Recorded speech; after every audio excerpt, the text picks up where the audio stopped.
for the day is orchestrating the build. I want us to think of a scenario that we've all come across at some point. How many of us have ever written code? It works in your machine, but once you push it to a production environment, it doesn't work or stuff starts breaking. How many of us have experienced such? Maybe it can be a to-do app. Yeah, a number of us. So today we are going to look at managing this build, orchestrating slightly means managing, and also there are two aspects that we'll be swinging with today. Number one, we are writing code. So we are managing where the code sits, the environment of the code, how the code behaves, and who is writing what. And then the second part, we're looking at the people involved. How are we tracking their progress? How are we tracking their productivity? How are we sure we are estimating the project in the right way? So how a group of capable developers turns into a team but ships without making mistakes, without dropping everything, without dropping stuff all over. And just like I mentioned, a teammate can finish a feature, it tests well on your local environment, but the moment you try push it to a production environment, stuff starts breaking.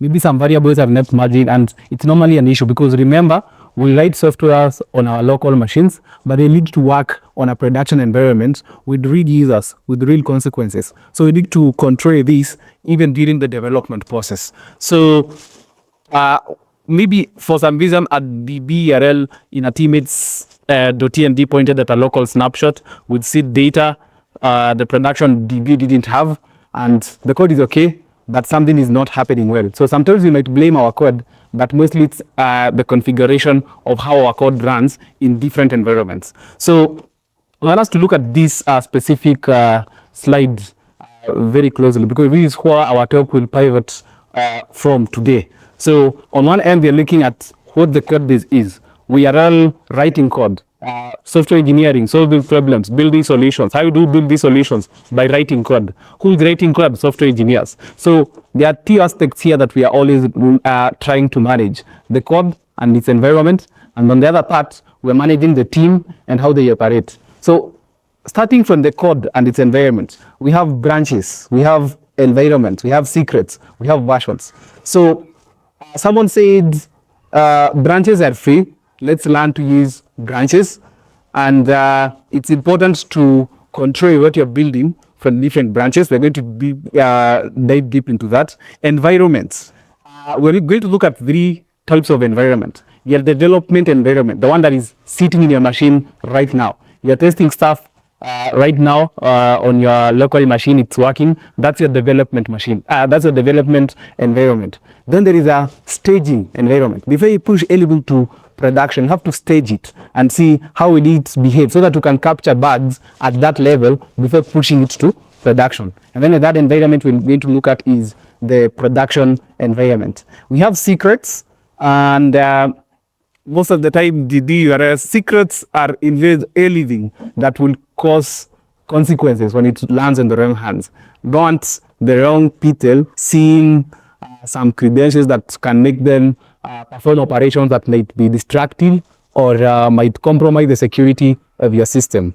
And then we need to look at versions from that. So on the other side of the engineering management bit, we need to look at how we estimate for projects, how we plan our sprints, how we calculate velocity in terms of the speed that it takes for us to do a certain feature, and also how we go back and check, are you really progressing to something? Is it really effective at the end of the day? The sprints pushing the progress of the project. So I'll jump straight into branching, and we are going to look at two dominant patterns of branching. There are more, but we need to only narrow down into two. We have Gitflow and trunk-based. So the style that we use on either of these patterns determines how we are going to perform our social contract. Remember, branches sit on GitHub. They are just, let me just call them like objects, like it's a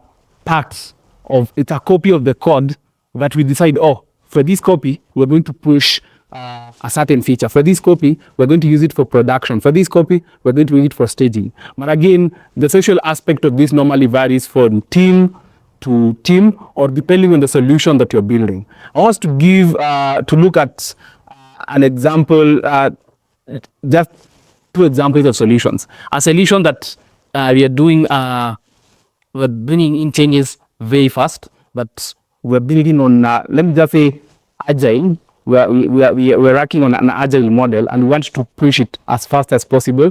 And another one that is really controlled, like legacy code, that we're sure on this iteration, we are adding a feature, let's say, for authentication with a certain provider.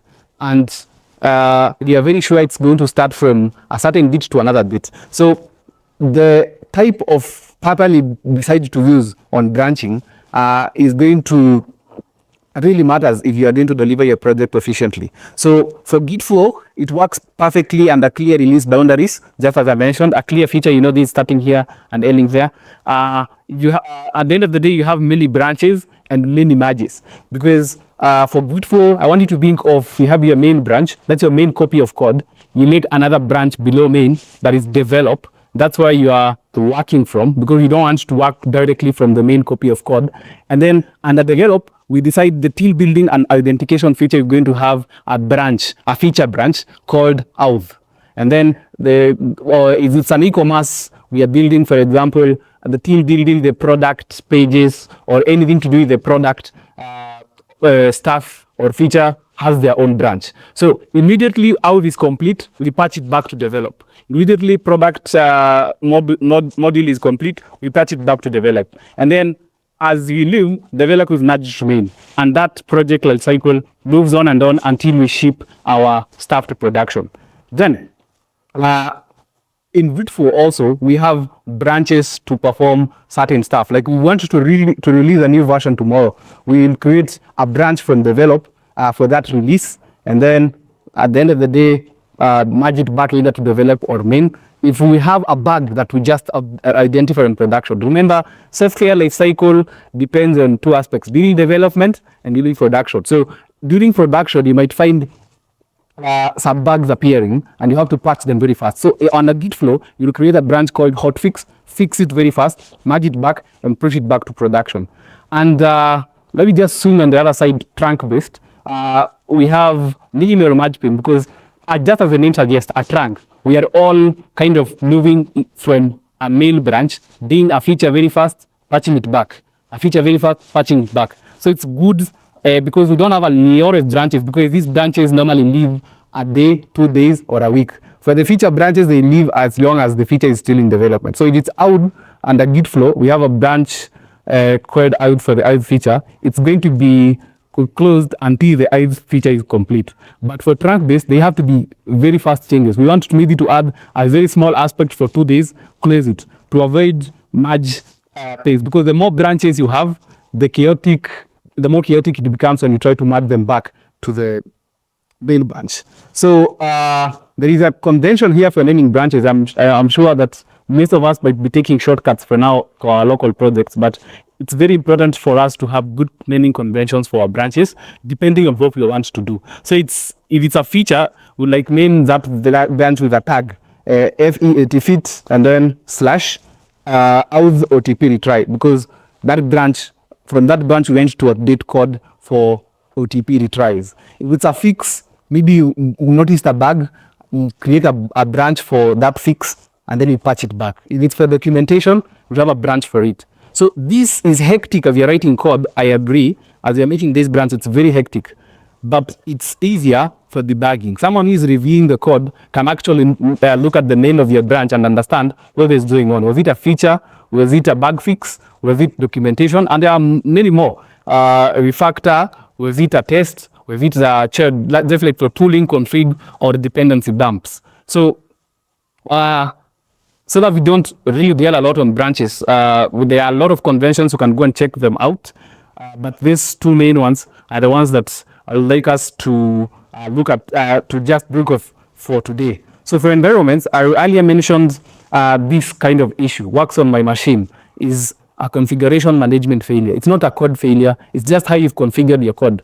Think of written your code in such a way that the environment variable for that is pointing to your database is pointing to the wrong database. Maybe you're on development that is using the production database.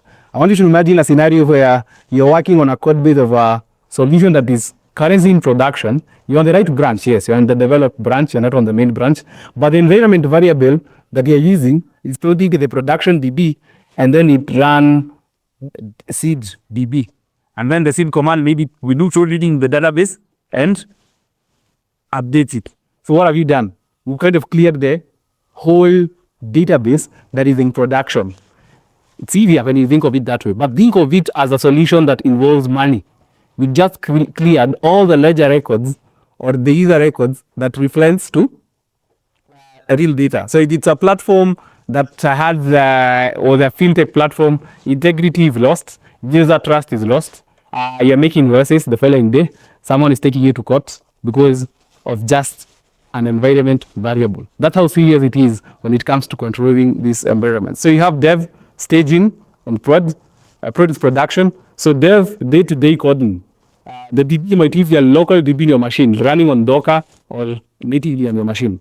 Secrets, you can have a different .env. That's how we see on our code bases we have .env, .env.local, .env.production, .env.staging. Because those environment files, those variable files, really matter on big projects. For your own small project, they may not really matter, but for big projects, they really matter. So you can see the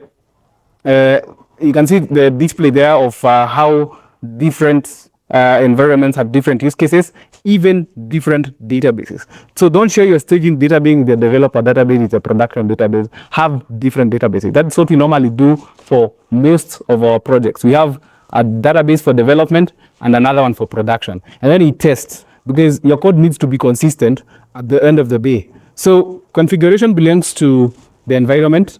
Environments are isolated, including their data, and we should prelate artifacts, not branches. I'll get deeper into the RAD part, the RAD principle. So you can't tie your code with the environment. Think of it, I want to connect to my database, and there is code. Maybe my ORM Prisma connects to the database through a certain variable, maybe a key, a database key. I can't have code that database key in my code and say connect to this key. So anytime the code changes, the key is also inside the code. So that is not testable across different environments. What happens in the same code, I would like to test it in development, I would like to test it in production or in staging. So we have to put your environment array for where your code is. 2, environments need to be isolated. Every environment needs to have production needs to have its own environment. Staging needs to have its own environment. Development needs to have its own environment. And then something new, promote artifacts, not branches. This is a new bit of it, where you don't tie your production server directly to a branch in GitHub that is named, because branches change. Every day the developers are pushing code updates, it runs again, and you might crash production. So you should have kind of snapshots. We're going to look at it at the inside the talk also. So we'll get back there. So I want you to look at these two, the difference between these two codes. One is hard coded. I have hard coded it in the code. If environment is equals to production, is this secret. So this is not a right convention. The right convention is to import your environment variables. That's why most of the frameworks have libraries that help you manage environment variables like .env and config inside Nest. So they help us manage environment variables in a way that our code can be used, the same code can be used in development, production, staging. Because your code, the purpose of you writing code is for the same code to run in production. So this is how an EMD file looks like. You might have the TMD example, because secrets, you need to get them. You want them to be everywhere. So we have to make sure that your did ignore is ignoring environment variables. That's why we have the TLV.example, just to share the variable names, but not expose the actual values. So the TLV is not committed, it's git ignored, and the other example is what you share with dummy data, with just empty parts, so that someone can come and copy paste later. So .ulbs are guarded. Think of your bank account in. Won't go showing everyone this is a thing to my bank account. So you treat them as secrets. Secrets are anything. The next function, secrets. Secrets are anything that when they land on the wrong hands might do damage. And you don't want your data leaking to the wrong people. The D keys might leak data. So secrets can be out credentials. We have that access tokens and other stuff from JWT. That is access that party API keys. If someone gets your M-Pesa API key, they might use it to write money to their own application. So the security people in the room can attest to guarding secrets. Is some of these stuff we might undermine them as developers, but they're really important, especially when your app is already on production. Webhook signing keys, internal service tokens, and personal identifier information. Like identity phone numbers for all Kenyans. That's very sensitive data. You don't want it landing on the wrong hands. Scammers get hold of your database. They use that data to scam people. So it's up to us to protect other people's data. That's why even when you're building your app, you need to look at policies to do with data protection. In Kenya, you have the Data Protection Act. So you need to look at it, make sure your app or your product really protects data. So when a secret leaks, I'm sure most of us have seen that GitHub warning email that says we detected an environment variable or a secret, it might have leaked. Okay, it's fun and games if it's a toy project on your laptop, but it's not fun and games if it's a Mali platform that is hosted and it's real-time and has real users. Because immediately it's leaked, there are scammers, there are people who are on the attack side of things out there. They immediately take this secret leaks and use them to try and gain access to your system. So leak happens, abuse begins, be noticed. Most of the time we notice when it's too late, when you're in real life, you cannot access your limit transactions database. You had database trading transaction or stuff. So it's not, you can't reach this on any developer hardware. So that's why we need to plan for this even during the development process. Once a secret leaks, we've shared a screenshot in a Slack channel, and by mistake the screenshot has an environment variable, or someone is programming and they pull the code console.log the secret. That's chaotic. Someone mistakenly stored a secret on the client browser and it leaked. That is a mistake. So how do you recover from that? Like you have to rotate the credential. That's why most of the platforms like Superbase like would give you that rotation of credentials option so that you can change those keys, and they can, once you fire someone from your team or someone leaves your team, you have to change the access passwords. If an admin leaves, you have to change. So this really works in production environments. So we have to also have preventative controls like CI scans that prevent you from pushing any secret. So before it's actually landed GitHub or wherever your code base is, you are warned, we can't push this because of the secret. Please get rid of it, else commit again. So IoT is also helpful, and I think Dev Security Ops has also this in their scopes to make sure that we as developers don't leak our secrets out there. So I'll move to a very common part that we've experienced, maybe directly or indirectly, and that is versioning. How many of us have downloaded an app, or you are just chilling and then an app on your phone, you get a notification from your phone and it's like, please upgrade to version 1 or version 19.6.20. We've seen such stuff, right? So versioning is very important when you're building or when you're developing any solution, because it helps you track bugs. It helps you understand where you are at, because remember there are two like cycles here: developments and production. So when a software goes to production and someone requests, oh, we like this feature added to the platform, you have to go back and code and patch it back and push it. So how do you control versions? Sometimes when I'm very sure when most of these platforms that are being updated, when they mess up, we really realize they normally go back to a previous version. How many of us have had DCBases LPN package is being hacked, and then the guys at MPN kind of go back to the previous version. How are we able to do this? It's through versioning, and versioning has a meaning. So if you've seen these three parts of version, there is a whole standard for versioning. We call it semantic versioning, and we have major update increment. Most of the libraries we use, you'll say we download maybe a React version, this dot this dot this. Those dots are not just there. It's a standard for versioning. So the first one means major change. It might break your application. Most of us use libraries that you hear we moved from version 3 to version 4. You hear that sample library has been linked from version 3 to version 4. It means it's going to break stuff if you're not careful. It's a major update. So in an example like for Z2, the application that we're building, we are still at 0 point something. We are only going to go to version 1 once we finish the MVP. It's going to be 1.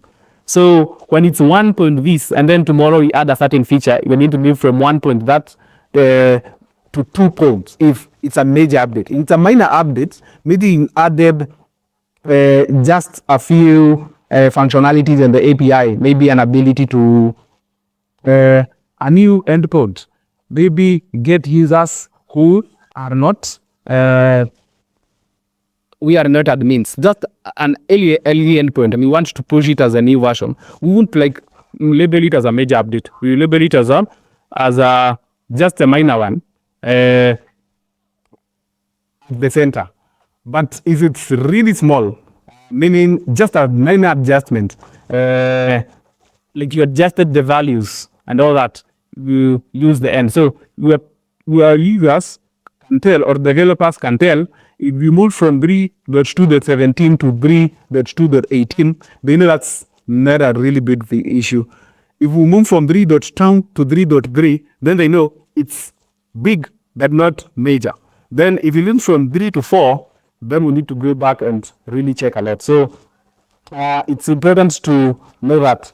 So in terms of versioning, there's a new concept for Git where we can tag stuff. So you get to, the best way I can put this is, once you're dealing with branches are dynamic, they change. The branch main at 430 is not the same main branch at, let's say, 5 or 6. It changes every single time because someone will push just a minor code function, and then the version is going, the code is going to change.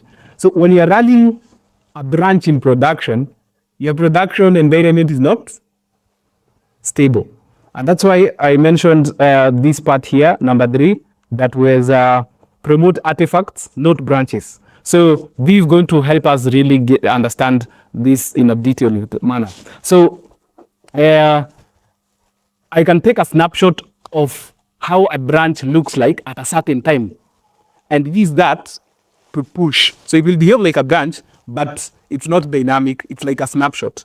So the same snapshot, I'll take it and move it to build, maybe production or staging, and push it. So in case there is an issue with an update that a developer made and we did not catch it at development and it did show up at production, we were able to go back very fast because of the tag. So you can see the command is git tag, but if you look at the other commands, they look like just the same way you mimic git branches. But the difference is tags are more static compared to branches, and we can rely on them for production. So really the moving targets, tag refers to one commit forever. Rollback is one command. You did check out to a new version.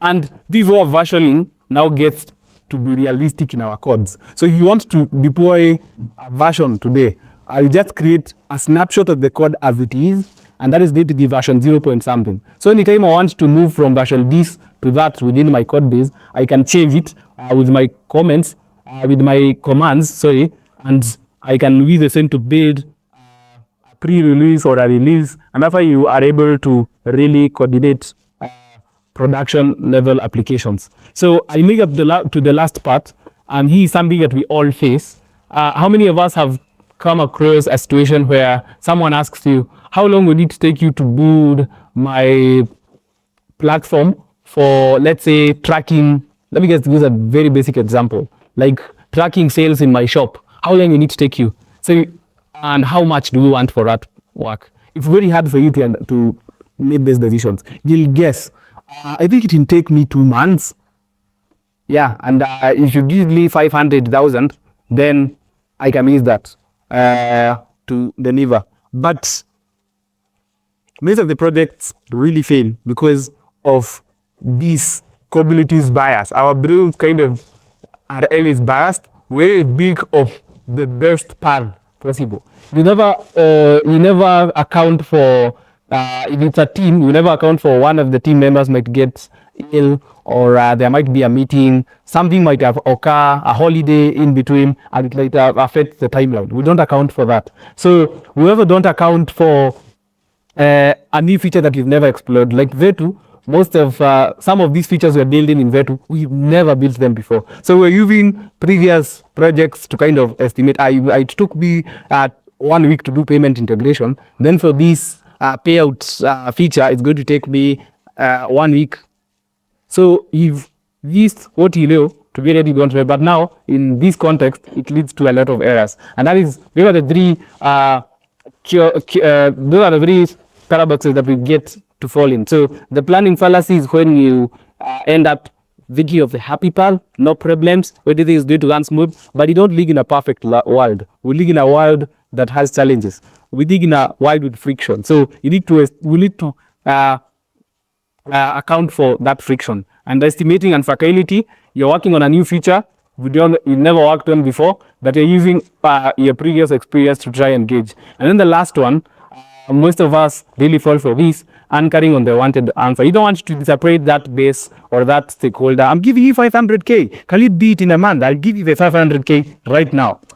It's very hard to fail that person, right? Would be like, I bought deal in 2 weeks. But is it realistic? So how many of us, when offered money upfront to do a certain thing, will jump on it because it was a good offer? So our estimate is what the task will take in a parallel universe, a perfect plan. We will have friction. But we live in a really world with friction. So for us to correct all that, we need to estimate in size, not time. If you look at the Kanban sheets that we have, there is some part that has story points.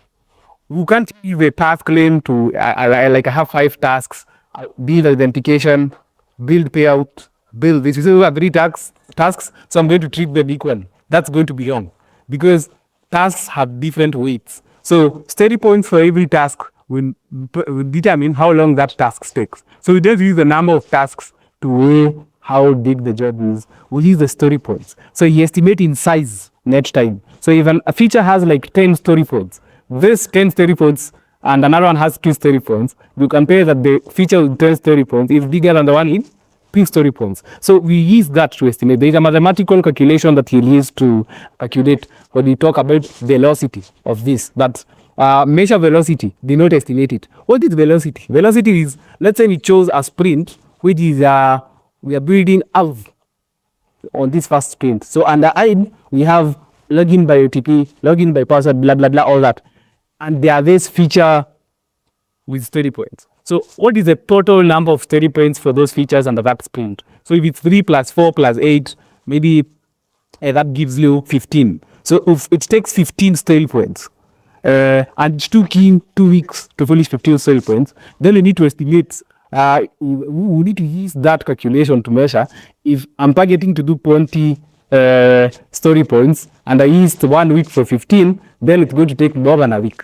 But again, we want to put 1.5 weeks because it's 15 story points remaining. You have to add a buffer, like these 2 weeks. Don't you like 1.5? They'll be really exact, and that is what it means to do it in explicit buffer. So most of this stuff would really make sense if it's a solo project, but if it's a team project, it really makes a lot of sense because time is money. You've heard of that, right? And if you imagine that you're paying developers a monthly salary, let's say of 400K, but to miss a feature, you miss a certain part of the plan. And we have another month, you've raised a month, I'd love to repeat again. So if a project was to take 4 months, how long is it going to take now?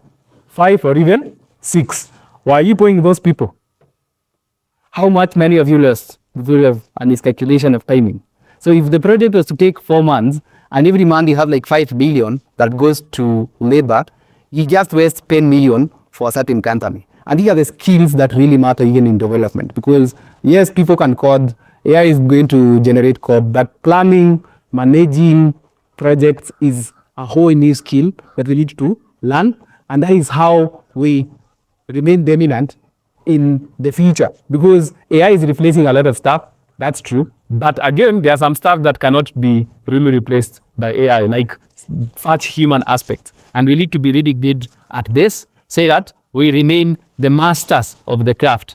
And that's how we get to still lead. So sprints, so a sprint is anything you decide you're going to do this under this amount of time. So you decide, you commit to do it, and then you read back. Did you finish? If you didn't, then you failed. That's where the sprint is. And we normally have a Kanban, which is an artifact with 4 Ls, some 5 columns, the sprints. So if we look at the sheets that we have at Z2, you'll find a product backlog, you'll find the team backlog, even if it's not mentioned as team backlog, you see the sprint board. So sprint board will help you visualize where you will progress, is what is in the backlog, finished, completed, and like that. Such a thing. So traditionally, people would use, let's say, this part of the world and have sticky notes. I need to do this and this and this and this. So when you start doing it, you take that sticky note and you stick it at the next stage in progress. Once you've completed it, we release that sticky note, ready to be played. And then someone is supposed to review your code, they lift it, they approve, and then it's done. So this used to happen manually. So all these solutions that beat digitally nowadays have adapted from this. And right now, we have the Kanban boards that we use. Right, when we use our Excel sheets, maybe you just have that field that you just toggle from in progress to completed. Same case here, same concept. So sprint planning is a middle, it's not a vibe. So for you to like be a sprint properly, you need to open the last sprint's velocity. By now, you know what velocity is. How long did you take to finish this number of story points? Review the backlog priority, estimate the sprint capacity, pull stories. The user stories are very important. Spike if necessary, write down the commitment. And express, we will just mention about the velocity.